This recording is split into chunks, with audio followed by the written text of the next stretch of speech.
Alright. Welcome to another build, you bloody bastards. This time I'm combining Fighter and Rogue. This build was brought to my attention by Crippletoe, very cool name by the way, during the stream, and he told me how this should be built. So thanks for this, mate. It's really an amazing combination. We are now a tank and a DPS in one. Very, very powerful build that can stand on its own even versus toughest opponents.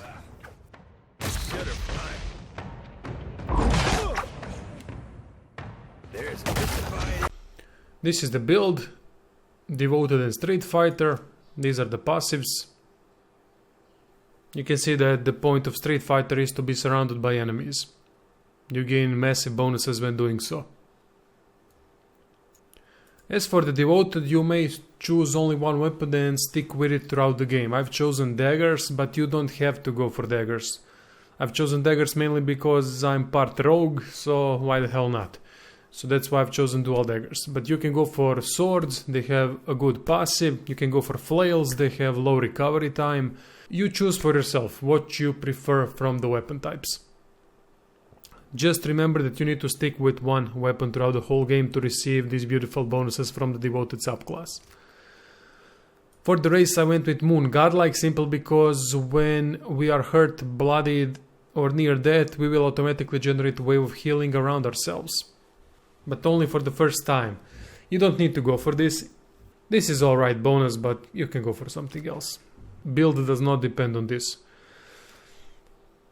I put 16 Might, because Might improves healing and damage done. We will be healing from constant recovery, so having a high Might is a good choice.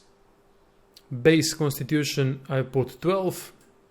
We are a tank after all, so we need to survive. I didn't want to put more than that, but you can boost it through various items.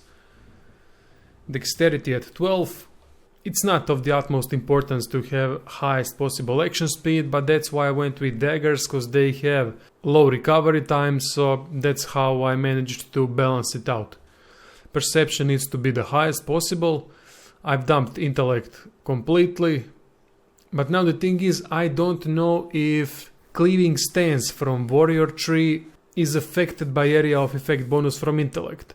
I mean, even if it is, I would still leave intellect at low and put more points into resolve. Resolve is an important stat for a tank, so I would still stick with this.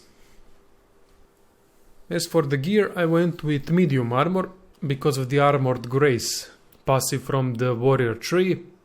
It gives us more protection, so why the hell not? And for the rest of the things, just boost your overall defenses and that's it. From fighter abilities, what we need from the active ones is Discipline Barrage upgraded to Discipline Strikes. Discipline Strikes gives us Intuitive, which increases perception even further and gives us these amazing buffs. This one is also good. But converting hits to crits is a really nice boost. Still, with Tactical Barrage, you could get +5 intellect, which would increase the duration of refreshing defense. So it's not a bad upgrade as well, it's up to you what you want to do. We're gonna upgrade Fighter Stance to Mob Stance, so that we can trigger an AoE weapon attack when we kill an enemy. This works perfectly with Rogue because we have such huge DPS, even with tankier setup, that we can punish the enemies that are close to us. I also went with Vigorous Defense upgraded to Refreshing Defense, +20 to all defenses. That's a huge boost, and it's also gonna extend every time we take damage, which we are gonna receive a lot. Definitely take Charge. Charge is a full attack, so it's gonna hit with both daggers or both weapons that you're using, doesn't matter which ones they are, and it's a very powerful attack. From the passives, what you need are 2 weapon style, Confident Aim, upgraded Constant Recovery to Rapid Recovery, Weapon Specialization upgraded to Weapon Mastery, Improved Criticals, Overbearing Guard. This is a nice one, +15 accuracy with disengagement attacks, +50% damage with disengagement attacks. So if they want to run away from us, it's gonna bloody hurt. Uncanny Luck, Armored Grace. Now this thing does not work like the tooltip says, so it's not if it says plus 55% for plate armor, then you put Armored Grace and then it's 30% recovery time. It's not like that. It works differently. The bonus is less than what the tooltip says, but it's still a nice upgrade. As for the others, you can go for Superior Deflection, Spell Resistance depending on how many points you will have left, and depending on your preference. Will you want to be resistant to Dexterity Afflictions, Might Afflictions, and so on. From the Rogue tree, the only active ability that you need is Finishing Blow upgraded to Devastating Blow. This is absolutely amazing, and it gives you also plus 50% damage on its own. So this skill does plus 50% damage more than your normal auto attack, and you get plus 200% damage by percent of target's health lost.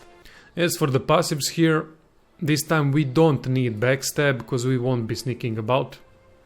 What we need is Dirty Fighting, Riposte, this is amazing, Persistent Distraction, this is a must, because whenever enemies engage with us, and they will become distracted, which immediately puts -5 perception, and Flanked. Both of these trigger sneak attack bonus. Distracted and Flanked. Deep Wounds. I like this one as well, Slippery Mind. You're immune to Perception, Intellect and Resolve afflictions when you are bloodied or near death. That's bloody amazing. Complete immunity. And for the last one, go for Death Blows. If you have some points remaining, then invest in some defensive abilities. Again, Swamp Fight. This time we're gonna do it solo, because we are the tank and DPS after all. These are level 19 enemies, I'm level 20 at the moment. Anyway, at the beginning we put Discipline Strikes to increase chance to score a critical hit, and then use Charge to deal insane amount of damage to everyone in your path. Now start DPSing, your DPS will be high no matter what. Don't forget to put your mob stance on, and also for this case I've activated modal ability for daggers to increase deflection, but I lose 25% to dagger damage. Even with that debuff I'm doing insane amount of damage. Every time we kill an enemy we do an AoE attack. Now this is what I don't know, if Intellect actually increases that range. I don't think that it does, because it's a melee attack, not a spell effect. But I'm not sure about that. You can always use Refreshing Defense to increase your survivability a lot, and Devastating Blow to do even more damage to your enemies. That's all there is to it. It's a simple way of playing. Mostly you're relying on your passives with couple of clicks to activate Discipline Strikes all the time. Now just be careful, because you have low intellect, which means Discipline Strikes will not have lengthy duration. Thank you all for watching, I hope you enjoyed the build, and see you all soon.